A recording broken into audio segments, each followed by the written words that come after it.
The third day of the monsoon session of Parliament saw yet another stormy start as the opposition continued to corner the government on the Manipur issue. The recently formed India Alliance staged a protest on the Parliament premises, demanding Prime Minister Modi's statement on the Manipur issue in both the houses.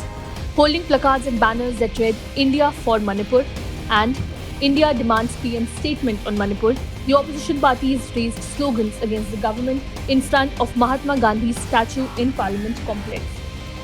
Speaking to reporters, leader of opposition in Rajya Sabha Mallikarjun Kharge said it is the Prime Minister's duty to make a comprehensive statement in Parliament on Manipur violence.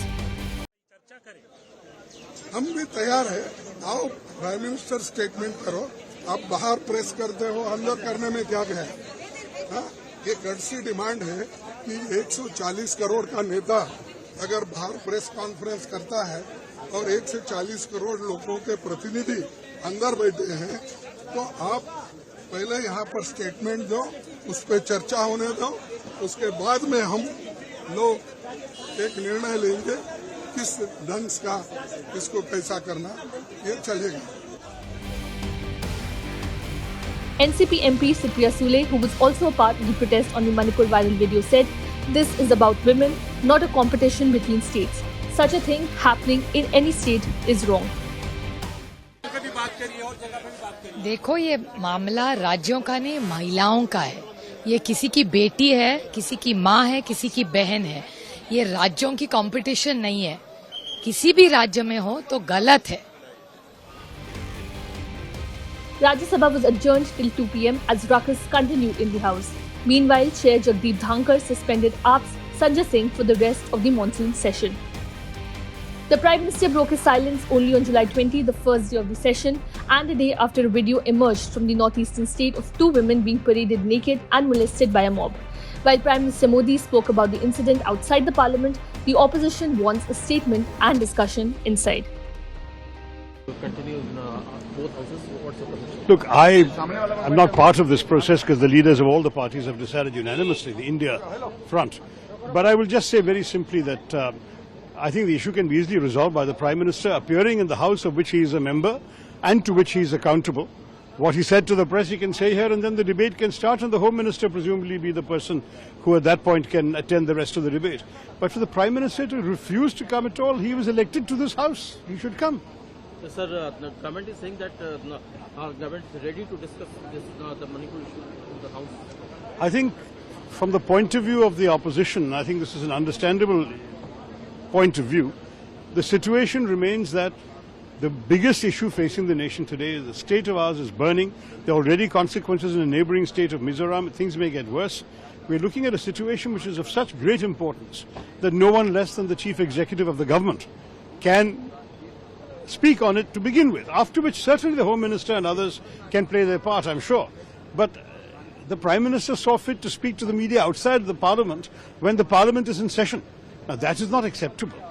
The Prime Minister is accountable to the Parliament. That's the whole logic of a parliamentary democracy. There is no parliamentary democracy in the world in which a Parliament does not have a chance to meet, question and hear from the Prime Minister. So to my mind, this is a very bizarre position that they have taken also. I agree that there should be no conditions on a major debate like this, but the Prime Minister coming is a basic elementary condition. That's the issue. Manipur के विषय में internationally सब लोग चर्चा कर रहे हैं, हमारे देश में नहीं हो रहा। इससे ज्यादा मैं क्या कह सकती हूँ? It's a shame. चर्चा वो कराना नहीं चाहते। आपको ऐसा लगता है कि और हाउस के अंदर आप जो स्टेट्स की बात कर रहे हैं वो आपके स्ट्रांग ओपोनेंट्स हैं। आप उनकी बात कर रहे हैं। आपके राज्य में क्या हो रहा है, आपके स्टेट्स में क्या हो रहा है, यूपी, मध्य प्रदेश, आप बताइए। बाकी जो कुछ भी उनका बचा है आगे तो बचेगा भी नहीं। बार बार इनसे ये कह रहे हैं कि आपका सबसे बड़ा विषय मणिपुर पे चर्चा को लेकर के था और विपक्ष ने अनुरोध किया था कि आप मणिपुर की चर्चा को स्वीकार कर लीजिएगा, सत्र चलेगा। हमने मणिपुर की चर्चा स्वीकार कर ली।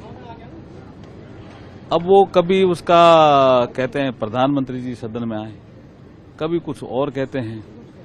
तो हमारे जो सांसद हैं वो कहते हैं भी मणिपुर की चर्चा हो, ओके, लेकिन बंगाल में क्या हुआ, वो तो पॉलिटिकल हिंसा थी, उस पर भी चर्चा होनी चाहिए। राजस्थान में क्या हो रहा है उस पर भी चर्चा होनी चाहिए।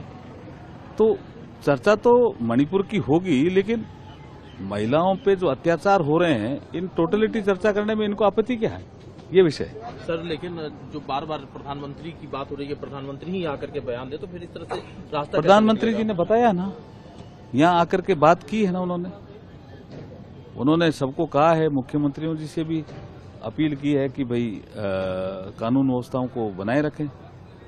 सर गहलोत सरकार पर गहरा सवाल खड़ा हो रहा है, लेकिन कांग्रेस वहां पर जो कांग्रेस के इंचार्ज है सुखविंदर सिंह रंधावा, उनका ये कहना है कि प्रधानमंत्री जी डरे हुए हैं, जितने भी पोल पाउंड स्टेट है उसमें वो फ्रिक्वेंटली विजिट कर रहे हैं और वो चूंकि हार का डर है उनको।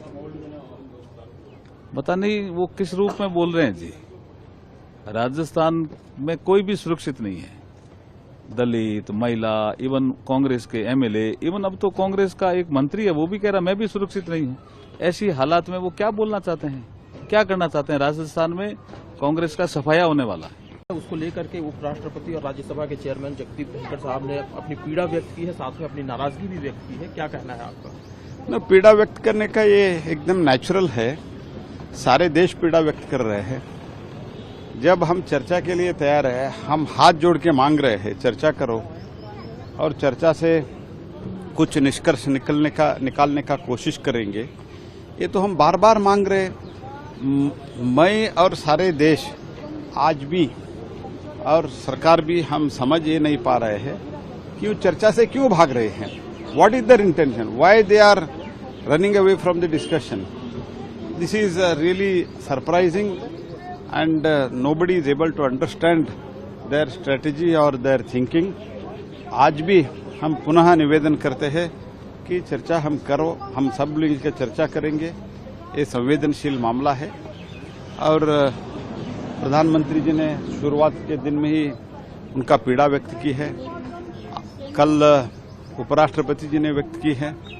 तो अल्टीमेटली इस टर्म का ये एक सत्र और नेक्स्ट एक ही सत्र है। जो कुछ भी चर्चा होना चाहिए डिटेल में चर्चा करो, स्ट्रक्चर्ड चर्चा करो, कंस्ट्रक्टिव चर्चा करो, यही हमारा रिक्वेस्ट है। सर बार बार कांग्रेस पार्टी और दूसरे अपोजिशन के लोग कह रहे हैं, जयराम रमेश का ट्वीट भी है कि प्रधानमंत्री जी जिस तरह से मीडिया से उन्होंने बात की, सदन में भी आकर के नहीं, वो तो इसमें कोई अर्थ ही नहीं है। जो कंसर्न नोडल मंत्री है वो उत्तर देने के लिए तैयार है, चर्चा के लिए तैयार है।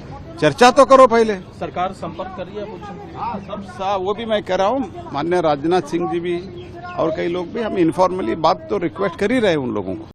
Subscribe to One India channel and never miss an update.